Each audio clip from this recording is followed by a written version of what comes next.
The baby boomers, the largest and wealthiest generation in history, born between the late 40s to early 60s, were born in a time that put them in possibly the best situation to accumulate the biggest hoard of wealth. The wealth of the baby boomers amounts to approximately $83 trillion. That's more than twice the wealth of Gen X, and more than both millennials and Gen Z combined. Having a total wealth that eclipses all three generations combined leads one to question, how did this happen? What happened during this time that led them to be the most successful and influential group in history? The thing is, most millennials blame the boomers for a myriad of events that happened, from rising housing costs, high student loan debt, and lack of job security. In some ways they're right, but that doesn't tell the whole story. There is a concept called the third-generation curse. It is a phenomenon where family wealth often dissipates by the third generation. It's so common it can be seen across cultures. Several studies indicate that approximately 70% of families lose their wealth by the second generation, and about 90% by the third generation. So, to get the story of how the boomers became the wealthiest generation, we have to go back in time to get the full picture to gain a better understanding of how this phenomenon occurs. At the turn of the 20th century, the country had already become an industrial powerhouse and economic superpower after the advent of the Industrial Revolution. Massive wealth had been created after the introduction of new industries, such as railways, oil and energy expansion, and the steel industry. They catapulted wealth in America and helped to reduce absolute poverty meaningfully. So, with proper infrastructure built and powerful industries emerging, the stage was set for the country to break out and set itself apart.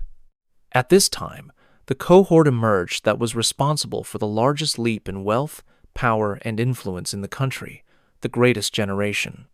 This was the generation that fought in World War II, stormed the beaches, and catapulted the country as the sole preeminent superpower in the world. There were several steps that followed before this could happen, however. Before the start of the Great War, the U.S. was ravaged by the effects of the Great Depression. Unemployment was high, deflation was rampant, and poverty was everywhere and steadily increasing. Due to the effects of rampant speculation in the stock market, over-leverage and minimal banking regulation led to a catastrophic meltdown that took everything around it down like a domino. Once the bubble popped in the stock market, people sold what they could and tried to get their money out of banks while they could. Unfortunately for many, because of the loose banking regulations at the time, many of the banks weren't sufficiently capitalized to handle the amount of people making withdrawals. It was first come, first serve, and only the people who withdrew their money first got to keep their savings. For many others, however, they lost all their savings, which meant that many of them could no longer keep their homes. Spending cratered nationally, and the economy spiraled as a result. Banks foreclosed, and the stock market kept crashing, losing nearly 90% of its value after 3 years. To combat the Great Depression, President Franklin D. Roosevelt enacted sweeping policies to reverse the damage. Encompassing these suite of policies passed by Roosevelt is what is known as the New Deal. In it included the passage of the Social Security Act, the Emergency Banking Act of 1933, the Glass-Steagall Act, and a litany of other laws to stabilize the banks and add much-needed liquidity to them. Many of these acts only served to put a Band-Aid over the problem, but didn't fully address the structural rot of the economy. The turning point didn't come until the advent of World War II, when war engulfed all of Europe. Britain and France were economically devastated, and the U.S. didn't officially enter the war until 1941, the day after Japan attacked Pearl Harbor. To prepare for war, the country devoted every resource at its disposal to transform the country into a war economy solely devoted to defeating its enemies. The war allowed jobless men to take jobs as enlisted servicemen, factory workers that prepared machinery such as tanks, planes, guns, and ammo. The effect this had on the economy and employment cannot be overstated. According to the Cato Institute, employment sank to a low of just 1% in 1945, a historic low at this point in the country. And things didn't end there. After the war ended, the president signed into law several policies that helped returning soldiers with employment and housing. Laws such as the GI Bill helped introduce low-cost mortgages, low-interest loans to help people start businesses or farms, payment of school tuition and living expenses for people who wanted to educate themselves to find higher-paid work, amongst other benefits. The results spoke for themselves. According to government data, the rate of homeownership rose 20 percentage points from 1940 to 1960, from 43.6% to 61.9%. The amount of wealth created during this period cannot be overstated.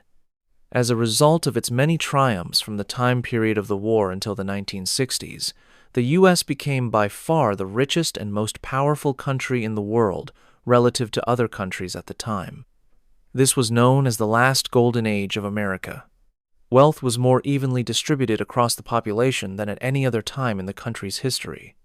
With new wealth and success, the children of the greatest generation was the first generation that largely overcame the kind of poverty that defined much of the early 20th century.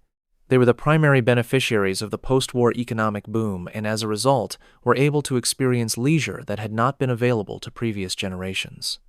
They were instrumental in many movements that defined the 20th century, from the popularization of rock and roll, the counterculture movements of the free love era, and the civil rights movement, and were the first generation to bring women into the workforce in the absence of war.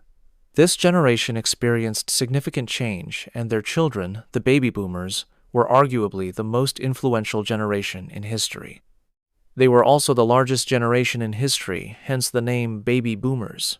Now the boomers have been accused of many things: selling the country out, destroying it for future generations, and hoarding the most wealth out of any generation that has ever lived. But how did we get here? Why is it that younger generations feel that the boomers have sold them out, and is there truth behind these beliefs? To get to that answer, we have to first consider the current state of the generation that came after. Technically, there are three generations: the millennials, or Generation Y, Gen Z, and Gen Alpha. But in the context of economic relevance, we will talk about the millennials and Gen Z. First, the millennials are the cohort that largely came of age during what was known as the Great Financial Crisis of 2008. What was seen as a once-in-a-lifetime economic crisis, second only to the Great Depression, the economy was in a tailspin at this time. Job losses were mounting left and right, and millennials were graduating from college into this crisis with no hope in sight of achieving the employment they were promised. House prices did crash in the process, but it did so at the same time that people were losing their jobs en masse. It took years before the jobs market had recovered, and by that time millennials were already behind on certain life milestones. And even when they had jobs and their purchasing power increased, they were still saddled with debt from their student loans, which made it harder to meet the requirements to obtain a mortgage. On top of all this, just when the millennials were gaining financial strength, the COVID pandemic slammed the world in an unprecedented event that essentially stopped the world economy. The financial shock of those events caused government spending to skyrocket, inflating asset prices to wild levels. This meant housing prices went well above the pre-financial crisis levels of 2008, and it kept increasing with no end in sight. This left millennials with an even harder time to afford housing. Some couples even went as far as bidding for houses with the stipulation that the seller would be allowed to name their firstborn child. It was a wild time for millennials, and there seemed to be a never-ending stream of once-in-a-lifetime financial catastrophes. Now, every generation faces different hardships, so why then do baby boomers get the blame for the dysfunction that millennials are facing? Like I said before, the boomers are the wealthiest generation in history. They control over 50% of all wealth, more than both the millennials and Gen Z combined. They lived in a time where it took just one income to buy a house. The home price-to-income ratio in 1985 for homes in the U.S. was 3.6 times the median income. As of 2023, the median home price-to-income ratio had climbed to 5.6 times the median income, almost a 100% increase over a 40-year period. But as you can see, wages have largely remained flat over the same period of time. And it takes two incomes now to buy the same amount of house a single income would have been able to 40 years ago. And boomers have the highest amount of home ownership of any generation, able to benefit from the massive appreciation of home prices over the decades. They have also had the advantage of being the generation who invested the most in the market and enjoyed the stock market appreciation that came with it. Due to the sheer size of their demographics, they were able to have enormous influence on the electoral turnout. As such, they were able to vote for policies over the years that enriched themselves, such as successive tax cuts over the years, higher deficit spending, larger welfare expansion in programs such as Social Security and Medicare, the 2008 bank bailouts, zoning and building regulations that artificially reduced the number of houses built that increased the value of existing homes, and many others. Their electoral dominance ensured that they could vote to get their way, and the ripple effects have been felt by later generations such as the millennials and Gen Z. So, what can we learn from this? Is this all to say that the baby boomers are the problem? Yes. But am I saying that we should hate them for selling out future generations? Also, yes. But my larger point is that the boomers aren't special. They were the cohort that were born in the right time, at the right place, in the right numbers, to get their way by virtue of sheer numbers. The truth is that they didn't do anything any other generation wouldn't have done. They were just there at the right time. So yes, the boomers did sell us out to enrich themselves, but that doesn't mean that we can't make the best of what we have given our circumstances. We owe it to ourselves to do the best we can despite their selfish actions. So if you like my roundabout blame game, please comment, like, and subscribe. See you next time.